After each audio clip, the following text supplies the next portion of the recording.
Class 12 के विद्यार्थियों, स्वागत है आप सभी का प्रमोद स्टडी नॉलेज के एक नए वीडियो में। डियर स्टूडेंट, इस वीडियो में हम सब क्लास 12 के रसायन विज्ञान का एक ऐसे मॉडल पेपर का डिस्कशन करने वाले हैं स्टूडेंट, जो यूपी बोर्ड द्वारा ऑफिशियल मॉडल पेपर है। स्टूडेंट, यह पेपर खुद यूपी बोर्ड ने जारी किया है, ठीक है। यूपी एमएसपी वेबसाइट पर जाएंगे तो यह पेपर आप सभी को बहुत ही अच्छे तरीके से डाउनलोड कर पाएंगे। स्टूडेंट, सेम इसी पैटर्न पर आप सभी का 2026 का एग्जाम होने वाला है, ठीक है। तो रसायन विज्ञान का पेपर सेम इसी पैटर्न पर आएगा। बच्चों, जिस लेवल के इसमें क्वेश्चन है सेम उसी लेवल पर आप सभी के बोर्ड एग्जाम में क्वेश्चंस आएंगे, ठीक है। इस पेपर को हल कर लेते हैं स्टूडेंट, तो आप सभी को पेपर का अंदाजा लग जाता है कि क्वेश्चन किस तरीके से आएगा, ठीक है। तो वीडियो को शुरू से अंत तक जरूर देखिएगा। चैनल पर नया, चैनल को सब्सक्राइब जरूर कर लीजिएगा। चलिए वीडियो को करते हैं स्टार्ट, ठीक है। स्टूडेंट देखिए, यहाँ पर आप देख सकते हैं कि सत्र 2025-26 का यह पेपर है। विषय रसायन विज्ञान कक्षा 12 के लिए यह पेपर है, ठीक है। यहाँ पर स्टूडेंट आप सभी का जो पूर्णांक होने वाला है वो 70 नंबर का होने वाला है, ठीक है। और यहाँ पर स्टूडेंट आप सभी को जो बोर्ड एग्जाम में समय दिया जाएगा वो 3 घंटे 15 मिनट दिया जाएगा, ठीक है। यहाँ पर बोर्ड नोट में क्या कर रहा है कि प्रारंभ के 15 मिनट परीक्षार्थियों को प्रश्न पत्र पढ़ने के लिए निर्धारित है। निर्देश यहाँ पर स्टूडेंट, पहला निर्देश क्या कर रहा है कि सभी प्रश्न अनिवार्य है, यानी सभी प्रश्न आप सभी को करना अनिवार्य है। प्रत्येक प्रश्न के निर्धारित अंक उसके समझ दिए गए हैं, यानी जो प्रश्न जितने नंबर का है उसके सामने लिखा गया है, ठीक है। दूसरा कह रहा है कि गणनात्मक प्रश्नों में गणना के समस्त पद लिखिए। तीसरा यहाँ पर कि प्रश्नों के प्रासंगिक उत्तर लिखिए। चौथा है कि जहां आवश्यक हो रासायनिक समीकरण दीजिए, यानी जिस क्वेश्चन में आप सभी को लग रहा है कोई इस क्वेश्चन में रासायनिक अभिक्रिया लिखी जा सकती है तो उसमें आप सभी को रासायनिक अभिक्रिया लिखना पड़ेगा, तभी आप जाके पूरा नंबर उस क्वेश्चन से आप सभी को मिलेगा, ठीक है। यहाँ पर स्टूडेंट प्रश्न एक क्या कर रहा है कि इस प्रश्न के प्रत्येक खंड में 4 बहुविकल्पी प्रश्न हैं। कह रहा है कि 4 बहुविकल्पी प्रश्न दिए गए हैं, सही विकल्प चुनकर उसे अपने उत्तर पुस्तिका में लिखिए, ठीक है। यहाँ पर पहला क्वेश्चन क्या कर रहा है स्टूडेंट, कह रहा है पहला का कह कि निम्नलिखित अभिकथन, यहाँ पर देखिए अभिकथन दिया गया है, तथा तर्क को, यहाँ पर देखिए तर्क दिया गया है, ठीक है। तर्क को पढ़कर दिए गए विकल्पों में से सही विकल्प का चयन कीजिए, ठीक है। तो आइए अभिकथन पढ़ते हैं, इसके बाद तर्क पढ़ते हैं। देखिए अभिकथन क्या कर रहा है कि विटामिन डी हमारे शरीर में संग्रहित हो सकता है, और तर्क क्या कर रहा है विटामिन डी वसा में घुलनशील विटामिन है, ठीक है। तो स्टूडेंट जो ये दोनों कथन हमारे साथ सही है, यानी विटामिन डी हमारे शरीर में संग्रहित भी हो सकता है और विटामिन डी वसा में घुलनशील भी हो सकता है, यानी स्टूडेंट ये तर्क और अभिकथन दोनों क्या सही कह रहा है, ठीक है। तो जिस ऑप्शन में स्टूडेंट तर्क और अभिकथन दोनों सही लिखा होगा उसको वही क्या है, इसका राइट आंसर है, ठीक है। तो पहला ऑप्शन यहाँ पर क्या है कि अभिकथन और तर्क दोनों सही हैं और तर्क अभिकथन का सही स्पष्टीकरण है, ठीक है।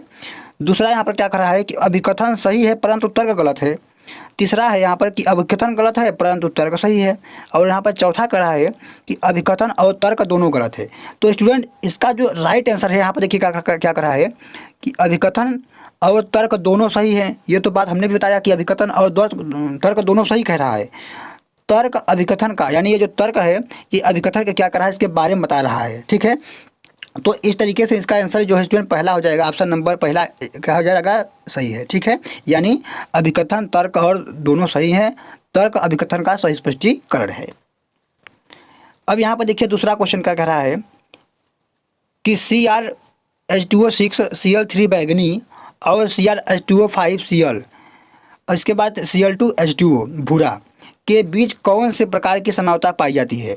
तो स्टूडेंट इस प्रकार के जो उपसहसंयोजक यौगिक होते हैं, इस यौगिक में यहाँ पर देखिए दोनों में क्या है, जल की मात्रा है, यानी H2O है।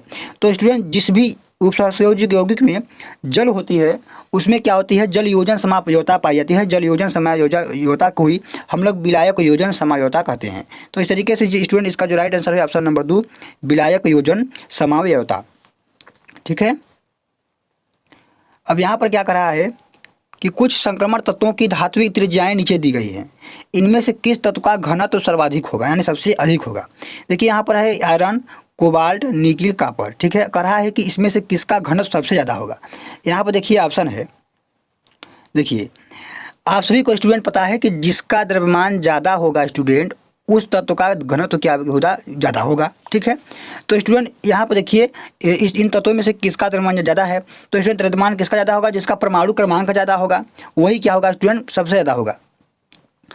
तो स्टूडेंट इसमें देखिए जो कॉपर है, इसमें जो कॉपर है स्टूडेंट, इसका जो परमाणु क्रमांक क्या है स्टूडेंट, सबसे ज़्यादा है। ठीक है, तो इसका जो परमाणु क्रमांक होता है 29 है, सबसे ज़्यादा इन तीनों तत्वों से सबसे ज़्यादा इसका परमाणु क्रमांक है। इसका मतलब इसका ही क्या होगा, इसका वही परमाणु भार भी ज़्यादा होगा, वेट भी ज़्यादा होगा। तो स्टूडेंट जिसका वेट ज़्यादा होता है उसका घनत्व भी ज़्यादा होता है। तो इस तरीके से इसका जो राइट आंसर है स्टूडेंट ऑप्शन नंबर 4 है कॉपर, यानी कॉपर का जो घनत्व है वो ज़्यादा होगा। ठीक है, यहाँ पर क्वेश्चन घ कर रहा है कि बढ़ती हुई अम्लीय प्रबलता का सही क्रम क्या है, यानी इनमें से यानी इन तत्वों का क्या कीजिए, बढ़ते हुए अम्लीयता क्रम में लिखिए। ठीक है, बढ़ते हुए क्रम में, यानी पहले कम अम्लीय, फिर ज़्यादा अम्लीय, फिर ज़्यादा अम्लीय, फिर उससे ज़्यादा अम्लीय, ऐसे पर क्या करना है, लिखना है। तो स्टूडेंट यहाँ पर देखिए जो ये इथेनॉल है ये क्या होता है, फिनाल से कम होता है, यानी सबसे कम इथेनॉल, फिर फिनाल अम्लीय होता है, फिर एसिटिक अम्ल, फिर क्लोरो एसिटिक अम्ल क्या होता है मतलब अम्लीय होता है। तो इसका जो right answer student option number 3 है, इथेनॉल, फिनाल, एसिटिक अम्ल और क्लोरो एसिटिक अम्ल। ये इसका जो राइट आंसर क्या है, ऑप्शन नंबर 3 है। यहाँ पर देखिए अंगा वाला क्वेश्चन कर रहा है। अंगा वाला क्वेश्चन क्या कर रहा है स्टूडेंट यहाँ पर कि अभिक्रिया एरोमेटिक N2Cl CuHCl से अभिक्रिया कराने पर बन क्या रहा है, एरोमेटिक यानी क्लोरो बेंजीन बन रहा है, और नाइट्रोजन गैस निकल रहा है और COCl निकल रहा है। तो इस अभिक्रिया का नाम क्या है पूछ रहा है। तो स्टूडेंट इस अभिक्रिया को हम लोग क्या कहते हैं, गाटरमान अभिक्रिया कहते हैं। आप लोग पढ़े होंगे, इस अभिक्रिया को हम लोग क्या कहते हैं, गाटरमान अभिक्रिया कहते हैं। अब देखिए इसका जो क्वेश्चन क्या कर रहा है, क्वेश्चन नंबर 6 कर रहा है कि कॉलम 1, यानी ये कॉलम 1 है, दिए गए हार्मोन, इसमें कुछ हार्मोन दिए गए हैं, उनके द्वारा किए जाने वाले कार्यों यानी कॉलम 2, ये जो कॉलम 2 है से सुमेलित कीजिए, यानी सही मिलान कीजिए। तो स्टूडेंट इसमें क्या है, कुछ हार्मोन्स दिए गए हैं, इन हार्मोन्स में से कौन कौन सा रोग होता है उसका सही मिलान करना है। तो यहाँ पर देखिए सबसे पहला हार्मोन है इंसुलिन। तो इंसुलिन हार्मोन क्या करता है स्टूडेंट, रक्त में क्या करता है, ग्लूकोज की मात्रा को क्या करता है, सीमित रखता है, यानी शुगर की मात्रा को क्या करता है, सीमित रखता है, नियमित रखता है। तो जब इंसुलिन की मात्रा अधिक हो जाती है तो इससे शुगर रोग हो जाता है। ठीक है, फिर यानी पहला का क्या रहेगा, यानी ए का बी। ठीक है, क्या रहेगा, ए का मिलान बी से हुआ। ठीक है, ए का मिलान किससे हुआ, बी से, ए का मिलान यहाँ पर हुआ बी से। ठीक है, इसके बाद है दूसरा थायरॉक्सिन। स्टूडेंट थायरॉक्सिन हार्मोन क्या करता है, ये क्या करता है स्टूडेंट, थायरॉक्सिन में शरीर में उपापचय क्रियाओं का क्या करता है, नियंत्रण, हृदय दर और श्वसन दर की मात्रा वृद्धि करना, इसको क्या करता है, वृद्धि करता है। तो बी का क्या हो जाएगा स्टूडेंट, सी। ठीक है, यहाँ पर स्टूडेंट है टेस्टोस्टेरॉन। टेस्टोस्टेरॉन क्या करता है स्टूडेंट, ये पुरुषों में क्या करता है, लक्षणों के लिए उत्तरदायी है। तो यानी सी का क्या होगा, डी, सी का ई हो गया, फिर ई का हो गया, हो जाएगा डी। इस तरीके से इसका मिलाना है। तो इसका जो राइट आंसर हो जाएगा, यानी ए का किससे मिला है, बी से, ए का बी से, फिर बी का किससे मिला है, सी से, बी का सी से, सी से किससे मिला है, ई से, ई से हो गया यहाँ पर। डी का किससे मिला है स्टूडेंट, यहाँ पर डी का किससे मिला है, यहाँ पर देखिए डी जो मान को है, डी का डी से मिला है। तो यहाँ पर ये क्या हो जाएगा, राइट आंसर हो जाएगा, ऑप्शन नंबर 1 हो जाएगा, राइट आंसर हो जाएगा। ठीक है, यहाँ पर अब देखिए यहाँ से आप सभी का क्या होता है, सब्जेक्टिव क्वेश्चन स्टार्ट होता है।